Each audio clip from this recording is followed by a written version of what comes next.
नमस्कार, मी Sunita बुरकुल cooking with Sunita बुरकुलमध्ये तुम्हा सर्वांचं खूप खूप स्वागत आहे। आज आपण आहे ना मस्त छान अशी मलाईदार खीर बनवतो आहे तांदळाची। बघा किती छान तयार झालेली आहे। आज आपण आहे ना तांदळाची खीर करतोय, ते पण एकदम प्रमाणबद्ध सांगते मी तुम्हाला। साहित्य खूप छान टेस्टी बनते आणि कमी साहित्यात बनते। चला तर मग इथे साहित्य बघू पहिले आपण। आता इथे मी 1/4 कप तांदूळ घेतलेले। हे सुवासिक तांदूळ घ्यायचे, कोणतेही घ्या, मग तुम्ही बासमती घ्या, इंद्रायणी घ्या, कोणताही घ्या, फक्त सुवासिक घ्यायचा। त्याचबरोबर आपण इथे काजू बदाम घेतलेले, हे ऑप्शनल आहे, तुम्हाला आवडत असेल तर घ्या। आणि इथे चारोळी घेतलेली मी थोडीशी, आणि वेलची घेतलेली आहे। आता आपल्याला सगळ्यात पहिले तांदूळ स्वच्छ धुवून घ्यायचे। कसं की पॉलिश वगैरे केलेले असतात ना, म्हणून फक्त धुवायचे, भिजत नाही घालायचे आपल्याला हे। आता इथे आपण मिक्सरच्या भांड्यामध्ये तांदूळ टाकून घेतलेले। हे आपल्याला फक्त थोडे रवा दळून घ्यायचे, जास्त बारीक नाही करायचं, रवा दळायचे। हे बघा इथे आपले तांदूळ असे थोडे जाडसर दळून घेतलेले ते। आता आपण इथे हे काजू बदाम घेतलेले, हे कट करून घेऊ। तर मी कढईमध्ये तूप टाकते।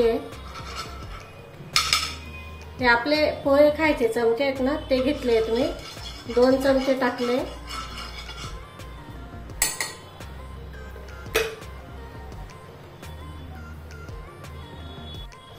आता आपण इथे तूप गरम झालेलं आहे, जे तांदूळ आपण दळून घेतले हे टाकून घ्यायचे। हे बघा छान असे परतून घ्यायचे, म्हणजे मग काय होतं की कलर नाही बदलू द्यायचा आपल्याला याचा, छान मस्त सुवास येतो त्याचा, म्हणून मग हे भाजून घ्यायचं। चव पण छान लागते भाजून घेतल्यावर। 1-2 मिनिटं किंवा 5 मिनिटांसाठी भाजून घ्यायचे। हे बघा छान असे तांदूळ परतले गेले, त्याच्यातलं जे पाणी होतं ना ते सगळं सुकलेलं आहे। हे बघा मस्त छान झालेत। आता आपण याच्यामध्ये दूध टाकतोय। लक्षात घ्यायचं, ही टिप आहे, दूध आहे ना कधी पण गरम करून आणि मग थोडं थंड झालं ना ते घेतलं तरी चालतं, पण कच्चं दूध नाही वापरायचं याच्यामध्ये।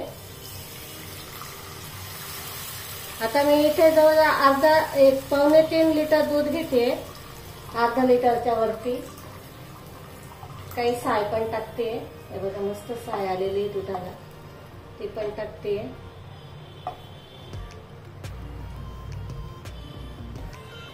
आता याला छान अशी उकळी येऊ द्यायची आहे।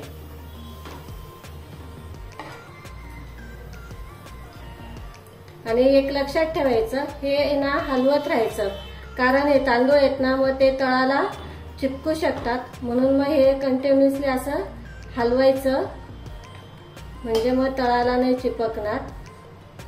उकळी येईपर्यंत छान असं हलवत राहायचंय।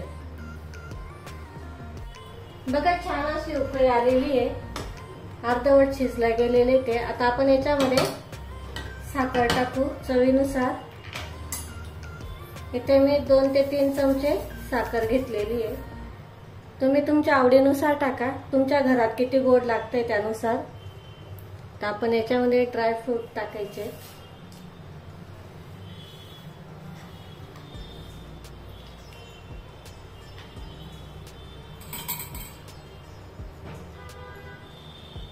थोड्याशा चारोळ्या।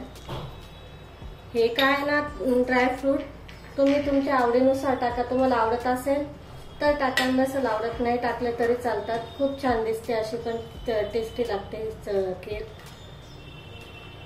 हे बघा आता जरी थोडी पातळ वाटत असली ना, पण नंतर आहे ना ही घट्ट होते, कारण तांदूळ आहेत ना तर ते थोडे घट्ट होऊन जातात मग नंतर। त्याच्यामुळे ह्या स्टेजला आली का मग थोडीशी गॅस बंद करून द्यायचा। हे बघा मस्त अशी छान शिजलेली आहे, किती छान झालेली बघू शकतात तुम्ही। बघा तुम्हाला तांदूळ पण दाखवते,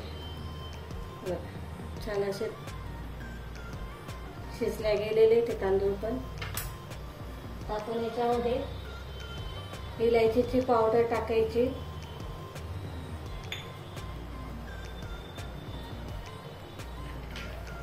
मी इथे 2-3 इलायची काढून घेतली होती बघा। आता ही एक तणकून उकळी काढून घेतली। आता आपण तर गॅस बंद करून द्यायचा।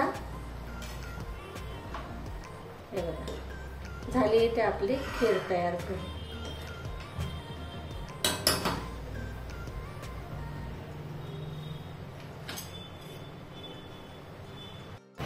बघा इथे आपली खीर बनवून तयार झालेली आहे। खूप छान टेस्टी तयार होते। पितृपक्षात ही आवर्जून बनवली जाते। खूप कमी साहित्यात बनवून तयार होते आणि खूप छान टेस्टी लागते ही। तुम्ही इतर सणावारालाही बनवू शकता। इतकी टेस्टी लागते ही खीर। तुम्हाला जर आवडली असेल तर लाईक करा, शेअर करा आणि सबस्क्राईब करायला विसरू नका।